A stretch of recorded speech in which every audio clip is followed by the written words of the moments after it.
Oh, you disappoint me.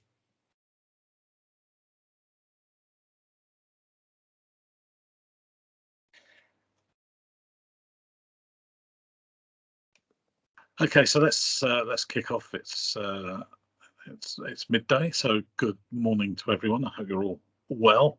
I assume the weather is pretty awful where you all are. I think the Met Office is warning us that we've got 2 storms arriving soon, so one on top of the other, I guess. So we can be assured of some typical British weather for a few days. Actually, quite pleasant where I am. But then we do pay a higher council tax. I'm sure that explains it. Yeah. Funny down south. That's for sure. Right. Okay. So let's go through the normal stages. Well, happy Valentine's Day to you all. I trust you've all got things planned for this evening. I won't ask anybody what they are because that's always awkward. But anyway, today I've got Gareth. Hi, Gareth. Hello. And we have Jake is marshalling. Hi, Jake. Hi, everyone. And we have Liz with us. Hi, Liz. Hello. Okay, and we got Kevin with us. Hi, Kevin. Hi there. And Laura, I think he's not coming on today. I think she was going to be off for 2 weeks, and Naomi is off as well this week. Right. Okay. So let's have a look and see what we've got. It's probably better if I click the right screen.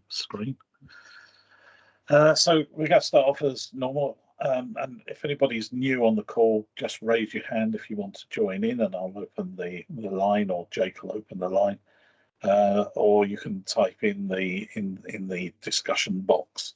But anyway, Kevin, let's have the council tax and business rates update, not including the new energy rebate, which we'll talk about immediately afterwards. Has anything happened, Malcolm? Right. Council tax. I'd like to think council tax itself is fairly quiet at the moment. I'm not including the thing beginning with E, by the way, Malcolm. But on the whole, very, very quiet. By saying that, by quiet, it's very busy because obviously we're all leading up to annual billing. Moan Authority did test billing over this past weekend, and we're doing annual billing fully in 2 weeks' time, which the energy payment discussion we're about to have may have some bearing on that. On business rates, still as busy as ever. Obviously, there's some consultation papers out, some technical consultation papers out at the moment. So just bear that in mind. We're still getting businesses applying for expanded retail discount. Can I say on the CARF relief scheme, we have sent letters out. We have increased our number of applications. We're still in single figures though. So obviously a lot of work to do on there. On grants, it's a particular issue. We get a number of complaints of businesses that have had grants before that aren't included in the OHL grants because they're taking some off. And I would say the admin's probably worse than this than all the grants we've had before. Obviously, they're not doing any reconciliations and assurance at the moment, although they are sending out reconciliation letters to you if they've previously agreed reconciliations, etc. So, and the ARG, and that's ongoing. Can I say in the last 2 weeks they haven't, or I think longer than that, last 3 weeks they haven't changed the guidance, which is a good start. And also the closing date is still the 18th of March for applications for OHL. Everything has to be done by the 31st of March. There is no closing date specifically for claim forms for ARG, but everything has to be done and dusted by the 31st of March and have left your bank account or your local authority bank account. I'll leave you to discuss energy payments. I'm happy to take any questions at that point, Malcolm. Okay, yeah, I'm going to get you to talk us through the energy document in a minute, but let's come to that in a second. Kevin, in the past, we've often talked about the idea that they might possibly review or change both NNBR and council tax. Is that well and truly off the table now, or is it still hovering in the background? We've gone through the fundamental review of business rates, and it was anything but a fundamental review. There's a number of consultations of the working paper behind it, and there's obviously the digitalisation of business rates. There are some far younger people than me on this call, and I suspect before business rates is changed, many of you would have retired long after I've gone into the sunset. So if there are going to be any changes whatsoever, I think it's going to take years, and I can't see them touching it. On council tax, too much of a political hot potato. They won't even touch single person discount. So I just can't see them changing. They get enough grief over the revaluation of business rates. Imagine the grief they get if they rebanded council tax or they change the system. Certainly nothing will be done in my lifetime working wise, but many of you will probably not see it change in your lifetime either, I'd suspect. Gareth, do you think that there's likely to be a change to CTR, if not to council tax itself? Well, I'm afraid I'm one of the people that really wish that they put council tax benefit in with UC and had effectively a kind of a national scheme for England, in the way that we still have national, effectively, old council tax benefit in Wales and Scotland. I think the problem with council tax actually is the not so much the banding, it's the valuations. I mean, we did a revaluation in Wales about 10 years after the last English revaluation, but if they did a revaluation that recognised the changes that have occurred in house price valuations across the country and the very uneven way in which they've changed, and you know, just changed the you know, the rate so that the overall take wasn't any different, that would make quite a big difference to quite a lot of people who feel very heavily shafted by the fact that their council tax is unrealistically high compared to some of the central London boroughs, for example, and of course that they are not seeing themselves given the kind of the equality from local authority to local authority, where some people are really well treated in some local authorities and others in exactly the same circumstances are badly treated. So partly it's the kind of equality side of things, well, wholly it's the equality side of things, but both from the variations in areas and the variations in local authorities and their role. Can I come back on a couple of very good points Gareth made there, Malcolm? One is council tax support. I think now it's far harder to put it into universal credit. The chance was to do that at the start of that because your schemes are so varied. In fact, in my own authority, we're looking at running an exceptional hardship scheme of up to 150 again across West Sussex. But that's on top of the energy payment that we're about to discuss shortly. I know Wales had the banding. I just can't touch it. But as you know, Malcolm, I'm buying a house. If I bought that house in Sussex, it would be 150,000 more expensive just alone by that. So that means that where I move, if I move before the 1st of April, which is likely to be the statutory date for the energy payment, if I move before the 1st of April, I'd qualify for a payment up in where I'm going to live, but I probably wouldn't qualify for a payment down south.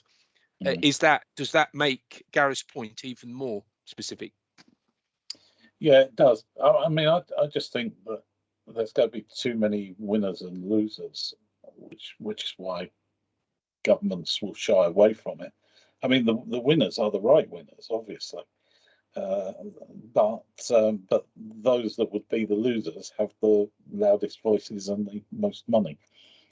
Yeah, but would the winners and losers be the northern authorities, which meant so much to the government getting voted in 2019, or will they come from the south? I suspect the losers will come from the south. I don't know. We need to see how the local elections go, I think, in May to determine whether the government thinks it can hold on to the north or not. And it may do. I'm not saying one way or the other, but well, it needs to be a bit of an indicator. I'll toe the party line on this one. Okay. Right. Okay. Shall we move on to? Are we talking about energy payments now? Yeah. So we've had this document which you shared with us, Kevin. So this is the statutory instrument, Yes, it is in the public domain, Malcolm, just to make that quite clear. It was laid before Parliament on Friday and actually came into force on Saturday. And please note, it doesn't cover Wales, it doesn't include Scotland, it doesn't include Northern Ireland. So this is only in respect of England, as it's got on the document. I believe Scotland announced a scheme. I stand to be corrected. As I was travelling up north on Thursday, they did announce a scheme, which seemed to suggest to me that they could either take it off the council tax account or give them £150 payment. I stand to be corrected on that if that's not the case. I still wouldn't rule that out because there's ongoing discussions between England, between the Treasury and Dulux, as I call them, in respect of it. My view is, though, it's far better as a standalone system and standalone payments, because my worry is they're going to be saying to us, pay, pay, pay. And we've been down this road before with business grants, and then they're going to actually whack us at the backside with a reconciliation and an assurance scheme of why we haven't got the evidence in and deal with that. Now, this statutory instrument, and I haven't even seen any guidance yet on this because there's ongoing discussions on eligibility, I believe, on government departments. This statutory instrument covers what should be on your bill. And you'll notice they've been as helpful as ever because they've told us that this should be published on bands A to D. Doesn't need to be published on bands E to H. Many of you, and I can see the grey hairs and the baldness like me, many of you would already be well into your main billing process. And so you would find it difficult to actually put it on bills just for band A to band D. I've sought advice from the Dulux, as I call them, the Department of Levelling Up and Housing and Communities. A bit like dry paint, really, isn't it? But I've sought assurance from there. Apparently, you have to put the prescribed ones on the band A to D bills. You can put them on the E to H bills. The Secretary of State reserves the right to call in and make your bill incorrect, but he's never used that power. And we are led to believe by Dulux that he won't actually use that power on this occasion as well. You'll also know, because many of us I don't think it's very customer friendly. I've seen Marlene's comment there, so I don't know. We haven't actually put it into the software, Marlene. We've actually put it into a space in our bill that allows us some flexibility to put a statement in. So please note, it's not within the software. We've done that. But it's not very user friendly. So what we're planning to do is to put an added statement on the end of that statement, actually directing them to our website. Now, obviously, at the moment, we don't know what the full guidance is, whether there's an effective date, whether there's going to be any scope for changes. And if you remember the Camden case, where they literally plowed it down the line and said, if you're not there on this date, you can't get it. And the local government ombudsman took them to task and found against them. And who we should pay, like for exemptions, SMIs, because they've said that exemptions won't apply, but some exemptions are quite eligible in my view. And of course, we've got the discretionary scheme too. So there's an awful lot. I'd hoped by this time we'd have the guidance out, because the last council tax information letter said it about last week, but we haven't even seen a draft yet, let alone, and they want to work with local authorities by all accounts and the reps of local authorities on the guidance. That's not out yet, so we don't know. So we don't yet know how to get things in. Can I say a number of authorities are also looking at running a direct debit campaign? I've just had one back from my director of finance, actually the head of corporate resources, who's actually said I can run a competition for that, which I haven't yet discussed with Megan and my team, but I do have the ability to do that. Because obviously we're not quite as bad as a number of other authorities. We've only got 10,500 not on direct debit of the band A to D. I'm aware of some that run to nearly 100,000 to get that information in.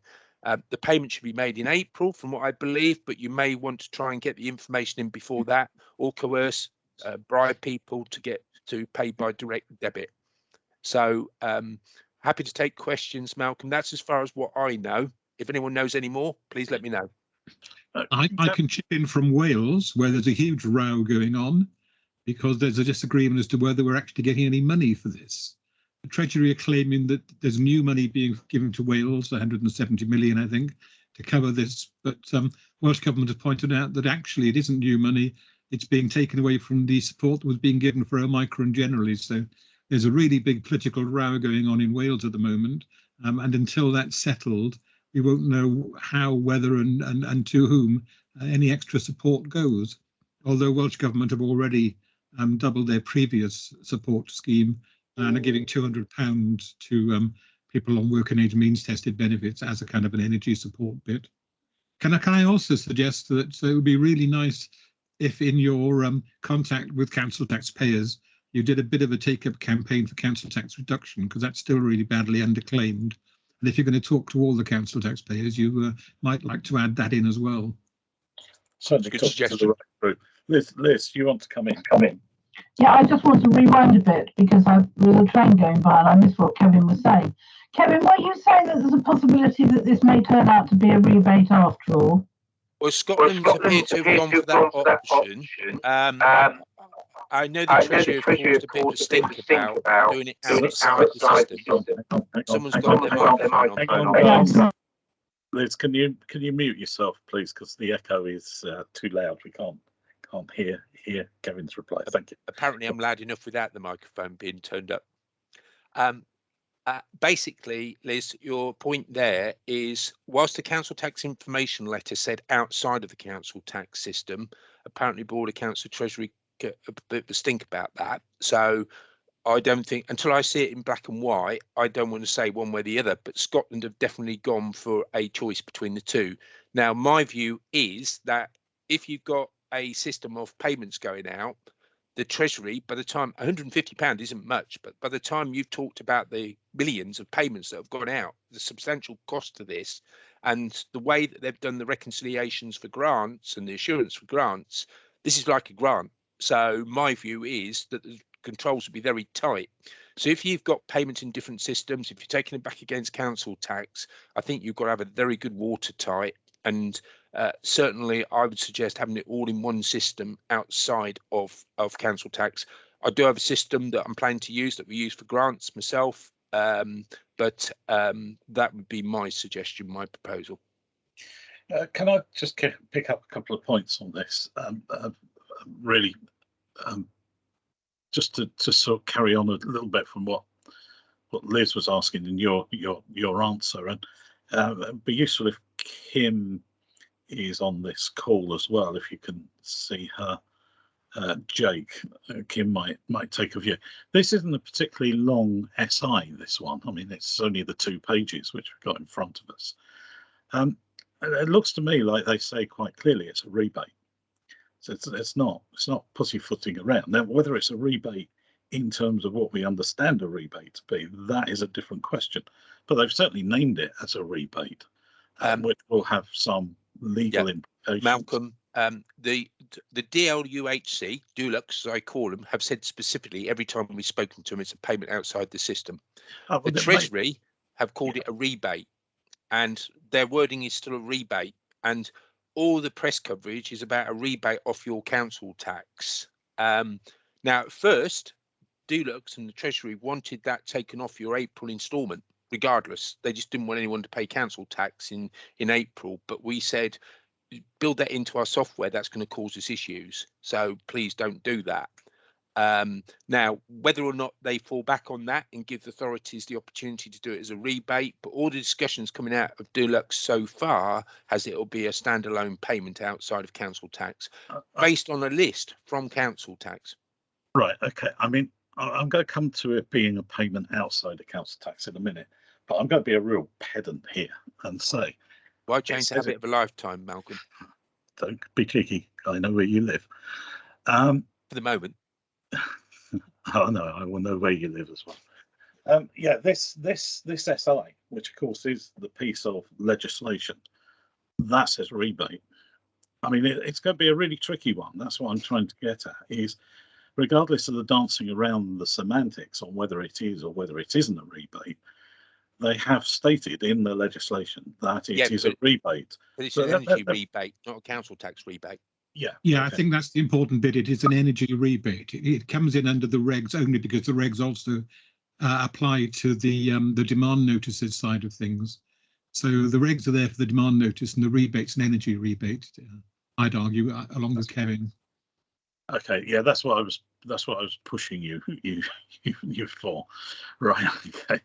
The second thing is that this says quite clearly here, in terms of calculating it out. I think there's more meat to come on the bones of this, but it basically says it is discarded as far as the calculation of CTR is concerned. They had to do that because if you took it into the calculation of CTR, they wouldn't get the £150, would they? No, exactly. Which means that ultimately there is going to be a payment for some people, but I suspect that there may also be a bit of a risk here for some people who are in council tax arrears. Can I state categorically? Couldn't it? It's like on the grants. If a business was in arrears on the grants, you could not offset the grant against that. That was clearly written into the guidelines, which obviously for people who've been collecting business rates for years, it was quite, why should we be giving out money to an authority, to a business that we've always had trouble collecting from? Same will apply here. So you'd be relying on it being in guidelines, not in legislation. There was no legislation for the grants. It was all on guidelines. So, but don't forget, we're acting as payment agents for the government. Now, if you do not follow their guidelines, aren't you then leaving yourself open for them not agreeing to repay you at the end of that? Now, obviously, they'll have to catch you doing that. Yeah. But by all accounts, they are asking authorities to refund payments they don't agree with on the grants. That could well happen on this as well. Yeah. So do make sure that you've got your systems in place to verify and to check, regardless of how quick they ask you to get the payments out. Make sure you've got your systems in place, and the reporting will include parliamentary reports as well as HMRC and other reports as well. Right, so a lot more paperwork then. A lot more reporting to do done. Yes. Okay. Does anybody have any questions at all there, Jake? We don't like to chip in. Not raised so far. Kim is here though, if you wanted to try and bring Kim into the discussion. Yeah, Kim, what I mean, you've only just had a quick look at this, haven't you, Kim? But... Yeah, sorry, I was just, when this started, I had a phone call and I had to take it, which is why I didn't come in earlier.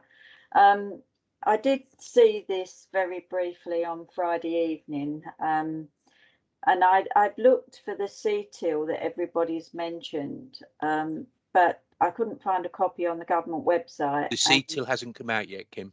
Right. So some people have they had an advance copy, or because there was.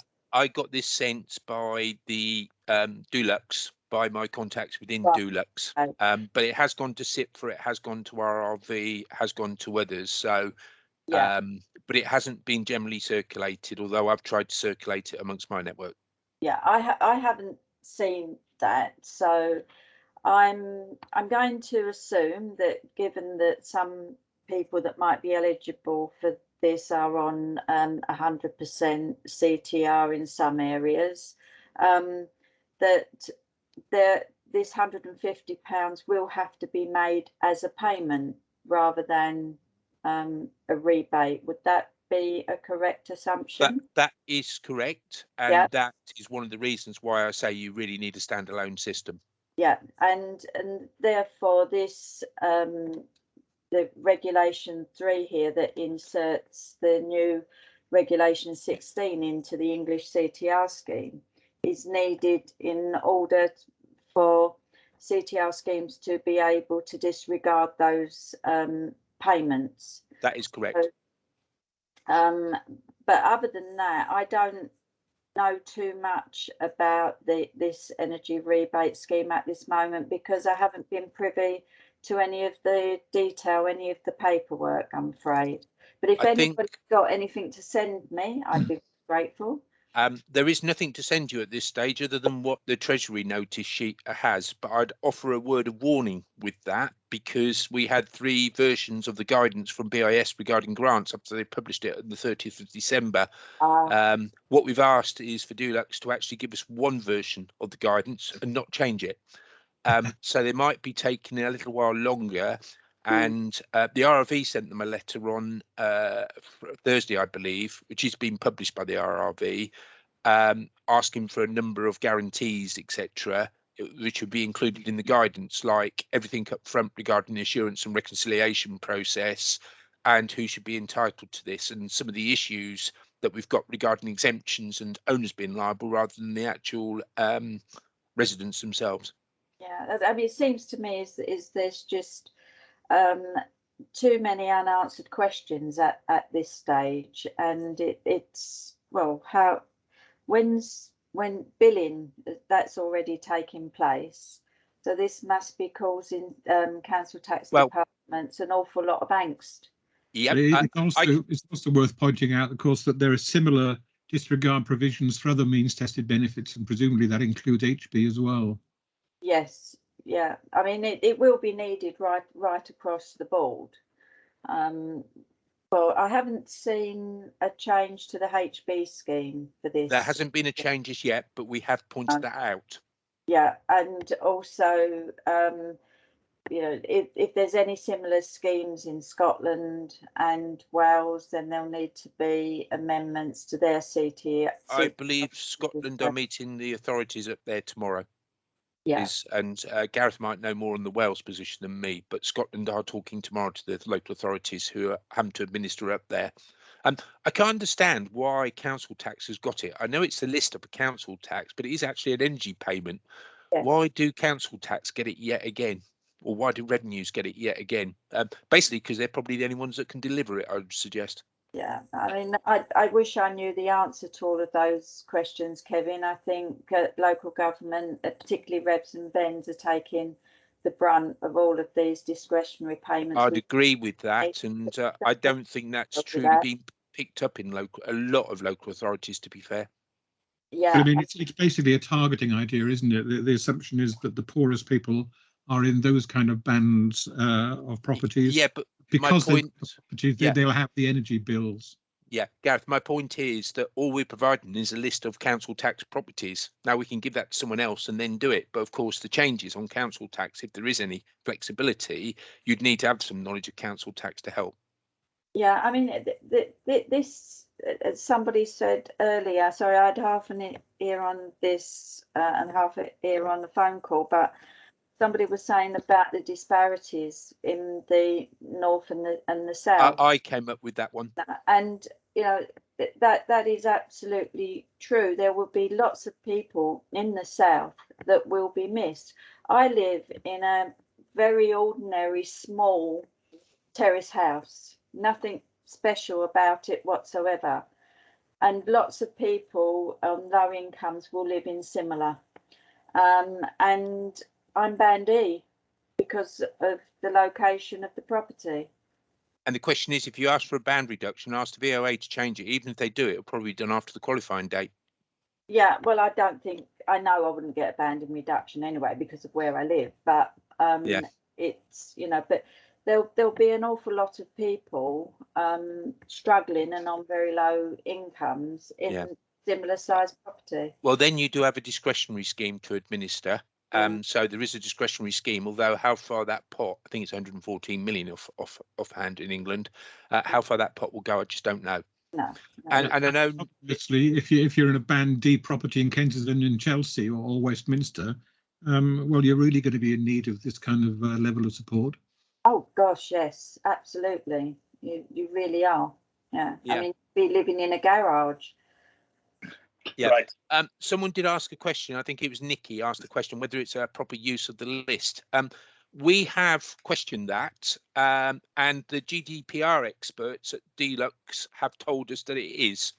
Where they get that impression from, I don't know, because the Chancellor and the Treasury are suggesting that that's the best way of identifying a property-based system, and council tax is the only way to do that, apparently.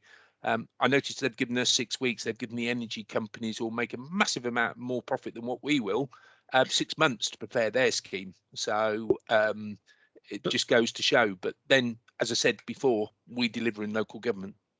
But setting aside the angst and the hurt there, Kevin. I mean, the realities of this is, as Gareth says, this is a targeting issue, and that's what I said last week. Is that I can see much more stuff coming to local authorities if this is successful, if this is a way of identifying a group of people relatively quickly and easily, that you can expect to see far more stuff coming.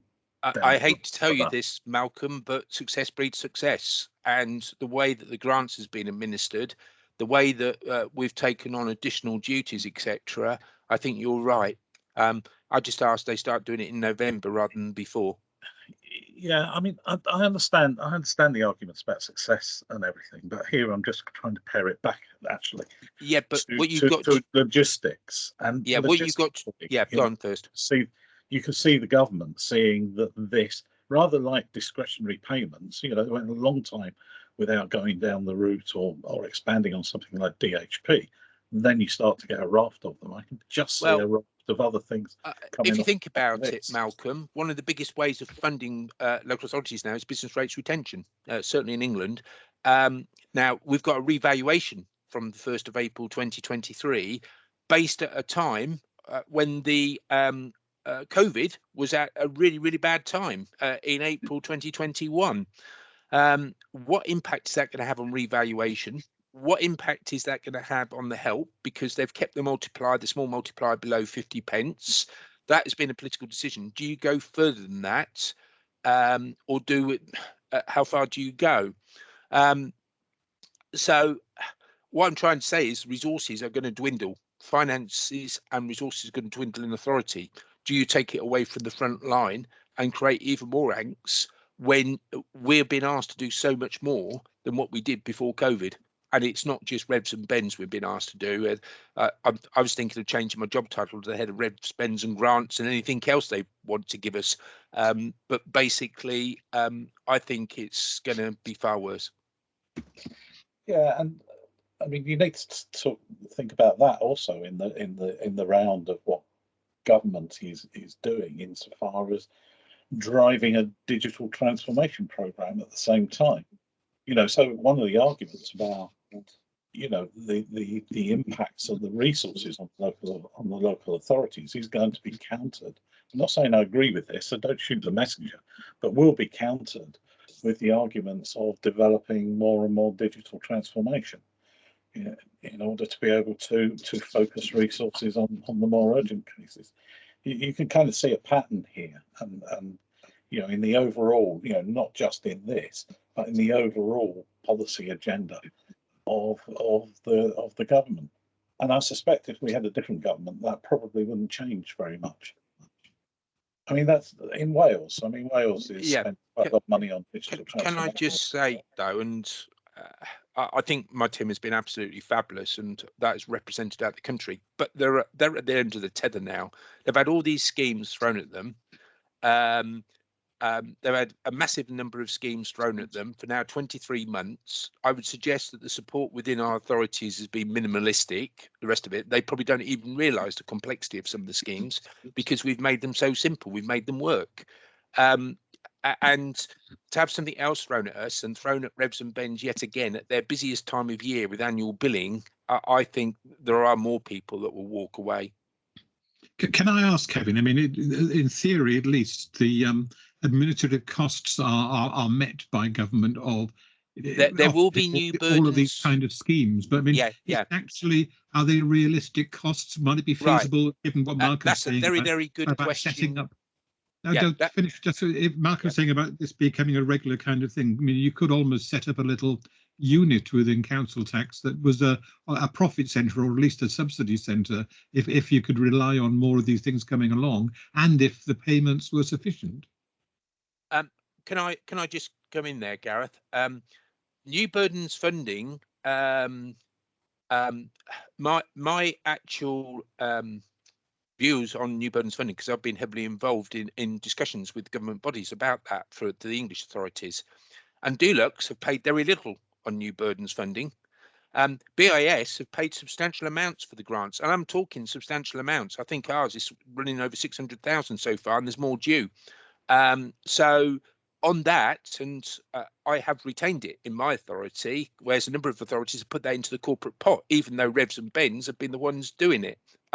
I've said to them, it's for my service, it's for us to administer this, I want to retain it. So we're having a little bit of a bum fight on the budgets at the moment in respect of that. they're probably waiting for me to retire and then hoping it will be easier for them to get afterwards.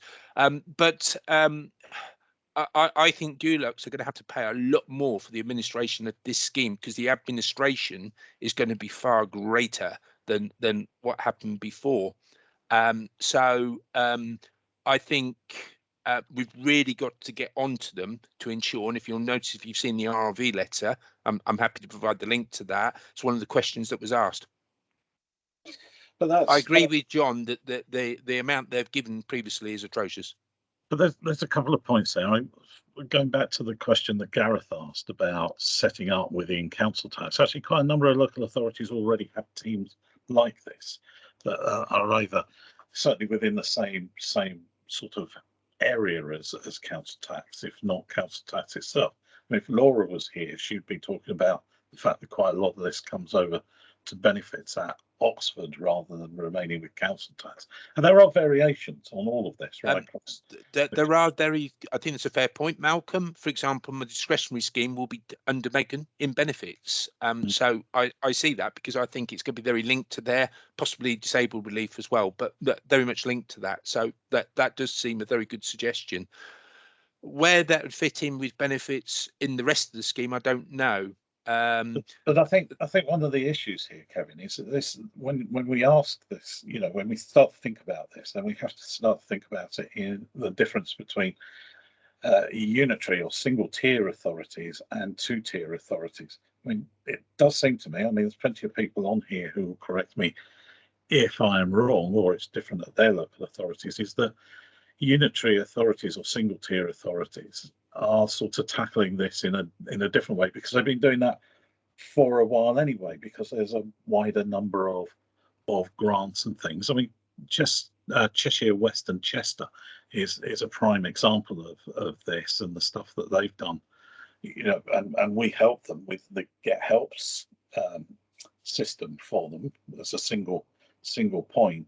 So this is happening in local authorities. It's difficult to see where the shape is coming, and I think the pressures on district councils is even more, because you don't necessarily have the width of service provision that the unitaries have, because they're so much larger.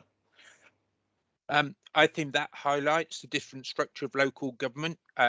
The districts probably haven't got the resource to put into it, and so probably would struggle a little bit more than a joined up approach.